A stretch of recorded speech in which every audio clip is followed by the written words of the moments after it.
You are right in time for Hope TV News Watch on this third day of February 2024. A very good evening to you and welcome to the broadcast. My name is Gloria Musimbi. Now, making headlines, President William Ruto has ordered the sacking and prosecution of state officials responsible for allowing the Embakasi gas plant to operate despite the Energy and Petroleum Regulatory Authority (EPRA) rejecting its work permit on multiple occasions. The president made this announcement during his developmental tour of Kakamega County, where he directly linked the tragic incident to corruption, greed and lack of integrity among government officials responsible for granting the license to the operator. During his visit, President Ruto made stopovers at various locations as he launched several projects in crucial sectors such as health, education and agriculture. Ati kuna watoto wamerudishwa nyumbani ati kwa sababu ya mambo ya school fees.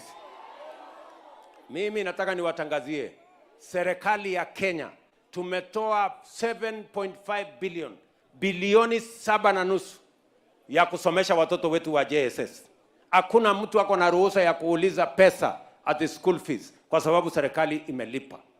Kama kuna mtoto, sikilizeni wazazi, kama kuna mtoto ako nyumbani leo ati kwa sababu aliambiwa shuleni aende alete school fees, Jumatatu awe shuleni bila pesa kwa sababu serikali ya Kenya tumelipa pesa yote ya kusomesha watoto wetu. Kama mzazi hana pesa ya kulipa ama kununua uniform mpya ya JSS, si huyo mtoto alikuwa na uniform akiwa grade 6 na ni uniform ya shule, hiyo uniform alikuwa anatumia akiwa grade 6 aende naye JSS mpaka mzazi apate pesa ya kununua uniform ya JSS. Hakuna mtoto atanyimwa nafasi ya kusoma ati kwa sababu ya mambo ya uniform. Kwa niaba ya watu wa Kakamega wote, nataka kuhakikishia kwamba we are going to support your government kwa sababu you mean well for the people of Kakamega. Jambo la pili, Mheshimiwa Rais, I want to appreciate you kwa sababu umejali maslahi ya madaktari wa nyanjani, ma CHPs wetu. Wana CHP mpo? Mimi kama gavana wenyu tutashirikiana na Mheshimiwa Rais ili kuhakikisha your welfare is given first priority. Meanwhile, the National Environmental Management Authority (NEMA) has suspended 4 senior officials on suspicion of illegal issuance of an Environmental Impact Assessment (EIA) license to the Embakasi Liquefied Petroleum Gas (LPG) gas plant, where an explosion occurred on Thursday night. In a statement, NEMA Board of Management Chairperson Emilio Mugo stated that the 4 officials were culpable after a probe into how the plant was allowed to operate despite being a license by the Energy and Petroleum Regulatory Authority (EPRA). Meanwhile, Nairobi Senator Edwin Sifuna has hit back at Ruto for issuing a directive for sacking state officials responsible for allowing the Embakasi gas plant to operate. Speaking in Meru County, Sifuna said if the head of state is serious about taking stern action against government officials who allowed operations of the illegal oil plant, then he should sack Energy Cabinet Secretary Davis Chirchir. Nataka niseme jana kulikuwa na mkasa kule Nairobi. Kulitokea na mlipuko wa gesi kule Embakasi na tunazidi kuwatibu watu wetu na tunazidi kuwapa rambirambi wale ambao walipoteza watoto wao. Nimemsikia rais akisema kwamba wale wote waliohusika, maafisa wa serikali, eti wafutwe kazi. Nataka nimwambie aanze na wale marafiki zake ambao wako ndani ya wizara ya Kawi. Hey, we want him to start with the Minister for Energy. Ndio tujue kwamba ako serious. Shirika ambalo linapeana leseni linaitwa EPRA. Aanze na wao. Asiende kushika watchman wadogo kule kwa mlango alafu anasema ati serikali imechukua hatua. Elsewhere, Machakos Governor Wavinya Ndeti has hit out a section of members of the National Assembly whom she claims are out to destabilize her government through underhand political machinations. Speaking at Machakos Level 5 Hospital, where she made an impromptu tour donning a buibui and a face mask to remain incognito, Wavinya dismissed reports circulating in various media outlets alleging health services in Machakos had collapsed. She turned guns on some local MPs whom she accused of bankrolling a political smear campaign of her government's programs. The governor, who appeared to be directing her accusations to MPs Vincent Musyoka from Mwala, Patrick Makau and Caleb Mule, who have been fiercely criticizing her government operations. Pigeni ile siasa ingine yote mnataka kupiga, lakini ikija hospitali, siasa ya hospitali wekeni kando. Number one, wale wanafanya hapa hospitali ni watoto wa watu. Juzi kuna nasi yangu moja ameassaultiwa na mtu kutoka nje, na ni ile mambo wale politicians wanaweka watu kwa kichwa. Wakija hapa hospitali, wakiona madaktari, wanaona madaktari kama ni adui. Daktari akijaribu kuambia mtu ngojea nini kidogo, mtu si ukienda hospitali si kuna there is a queue, you have to wait. Sasa huyu anatoka anapiga mtu kofi, anaambia hata tunaambia kwa media nyinyi amfanye nini, akatandika nasi. The members of parliament wale wanaingililia Machakos County, and then mka oversight Ruto. The people who can only oversight the governor is the senator and the MCS. You have no business in Machakos. Theaters are closed. I want to announce and confirm as follows, and I can be tested on this, that cases that were done yesterday in theater, maternity 5 cases, BTL 3, and the main surgeries 3. A total of 11 cases were operated on yesterday. As of midnight today, we have had 12 cases. 12 cases broken as follows: 2 in maternity, BTL 3, and main operations were done 7 cases. So, Your Excellency and the people of Machakos, somebody said the theaters are closed. I want to say that those patients are available. If somebody wants to come and confirm, this is information that can be confirmed.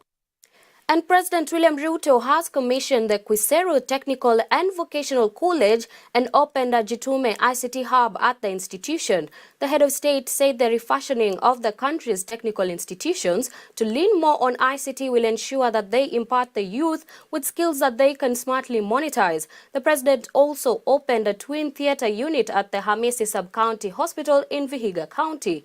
On his part, National Assembly Speaker Moses Wetangula asked Western Kenya residents to support the government for the sake of the development. And with that story, we take a short commercial break. Stay tuned for more news updates.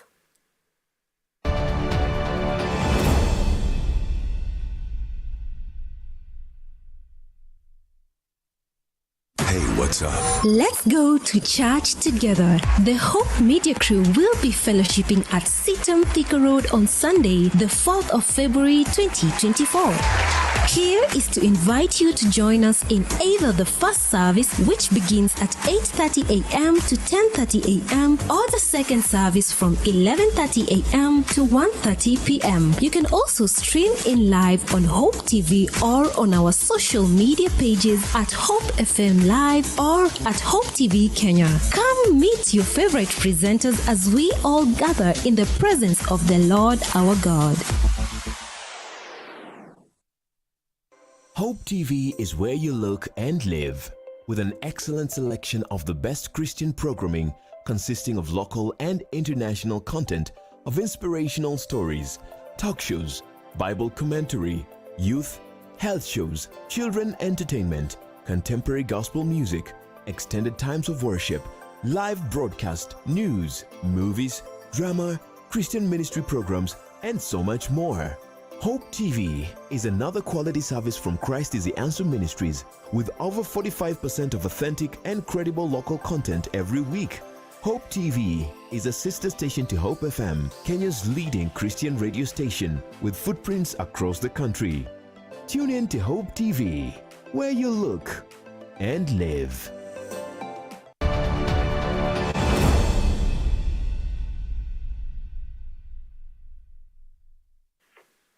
Welcome back. And a concern has been raised over a gap in mentorship and guiding and counseling among young girls in war zones being affected after being exposed to many killings and conflict situations leading to bad morals and behaviors. Hundreds of girls from war-torn areas and refugees in schools are at a myriad risks of mental health consequences and faced with trauma, anxiety, depression and post-traumatic stress disorder after seeing their kin killed, a thing that affects their education. According to the Kenya Pastoralist Community Organization KEPACO, a youth-led peace-building organization that works in West Pokot County, mentorship counseling deficiency among the girls exposed to violence and conflict leads to vices like teenage pregnancies and drug abuse, hence many drop out of school. Kate Kelly with the report. Is school mentorship program. That is why we are here in Laikong Girls Secondary School in Pokot South. We've just come to interact with our students and even to empower them in different capacity. Today we reminded them how important it is to live in peace with each other, and also to make them peace ambassadors when they go home and while here in school. And something unique about this school is that it is a peace and athletic academy or center. We are having students from different parts of the continent, if I can say that. We are having students from Kakuma refugee camp, and it is important for their fellow students to really understand different situations that is happening across the country and even across the world. There have been a gap in mentorship programs, especially in schools across our county, and we thought it is important for us as an organization to remember our young girls and boys in school. Enrollment of the school is still very low because the school is extra county. It is a 4-streamed school, but currently we have 1 stream. So we urge the parents to bring their children to Laikong Girls. It has all the facilities necessary to make our girls perform very well in their exams. So another challenge is that we still have early pregnancy cases. A few of our girls sit for exams while heavy, and some of them have dropped out, but we've been able to follow them and bring them back to school. Though some disappeared completely, because we are still following them up. Because of the network problems, we've not been able to find them. But for those who've come back to school, we have enabled them to settle comfortably, and they are moving on well. In a bid to enhance ecosystem functionality and mitigate climate change, dominated the speeches during the commemorations of World Wetlands Day in Nakuru County. The county celebrations were led by County Governor Patrick Ntutu at Enyei Swamp in Transmara West Sub-County, where he said the well-being of the people is linked to the health of the wetlands, including lakes, swamps, marshes, rivers, and the riparian zones. He underscored his administration has been actively engaged in ecosystem restoration, aligning with the objectives of the United Nations Decade of Ecosystem Restoration. Sababu tumefika hapa ili tusherekee pamoja hii siku ambayo ni siku ya maana sana duniani. Leo ni siku ya maana sana. Sisi kama county government ya Narok tumesema tukuje hapa Shangwe tuangalie hii, lakini kujaribu kuangalia hapa kama vile ACC amesema ya kwamba hizi miti ambayo tumeweka hapa, kwa wale ambao wanajua sayansi, hii miti haitakikani tuweka hapa. Inatakikana tukate yote kesho asubuhi, mwende mjenge naye boma, alafu tuje tupande sasa ile miti ambayo haitamaliza hii maji. Na nimekubaliana na wewe, lakini kabla hatujakata zile ziko wapi zile ambazo tunaweza panda, na pia tufanye kazi kidogo hapa, kwa sababu kuna kazi nyingi ambayo inatakikana kufanyika hapa. Kwanza, na tumeongea hapa na NTA katika sheria za serikali, kwanza tufanye mambo matatu, na ni mzuri wazee tusikizane na wakina mama. Inatakikana kwamba tunatoa mita 30 inatakikana upande. So tutaleta surveyors wetu wasunguke, watoke kutoka hapa, watoe all round, alafu hii pali ambapo itawachwa ndio tutapanda sasa zile miti ambayo tutaambiwa na wale ambao wanajua forest, kwa sababu wako hapa, tutapanda hapa, alafu tufanye wale surveyors ndio waweze kutoa hiyo 30 meters. Sisi hatutakusa shamba ya mtu, lakini ile ambayo sheria inasema ni 30 meters ni karibu hapa. Mimi nikiangalia ni karibu. A task force has been established following the hyena attack menace that continues to wreak havoc at the Witithia area Juja sub-county to ensure all abandoned quarries, which act as hideouts of the animals, are closed and fenced off. This comes even as the Kenya Wildlife Service KWS is in the process of translocating the animals to the nearby Oldonyo Sabuk Park, where they often sneak out to reduce contact with residents. During a stakeholders meeting at Zitech University Witithia campus, the stakeholders led by Zitech University Vice-Chancellor Professor Njenga Munene called on KWS to hasten the translocation process, saying they might be forced to take law into their own hands and hunt to kill the animals, which is unnecessary. The hyena menace in this area is of interest to everyone. We have many students who study in Mangu and they stay in the Witithia area, which is also invested with the hyenas. So the hyenas are of interest to all of us, especially for us as people running institutions of higher learning. Our students sometimes study late, and therefore they stand the risk of being attacked by hyenas. And therefore our request is that the KWS actually manages this menace so that the area becomes safe. The last victim was a lady and a child. It's very traumatic to families when they lose their loved ones and lose their children to something that is preventable.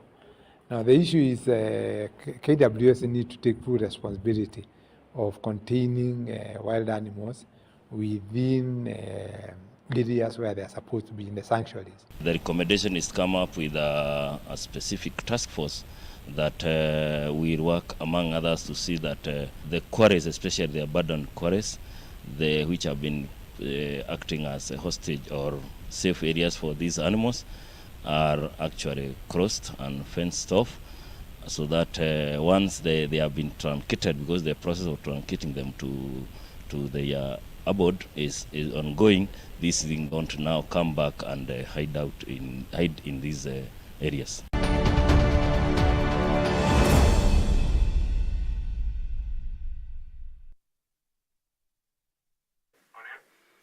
In an effort to develop the grassroots of ICT sector, the government is conducting community enhancement efforts to improve access to communication services in various parts of the country.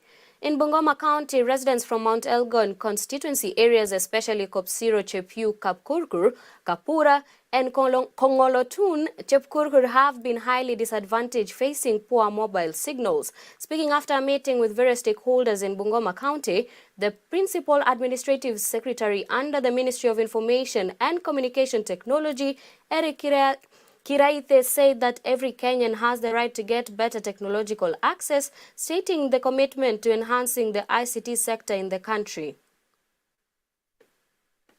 Mainly the mission here is about universal access to ICT on the part of communication, mawasiliano.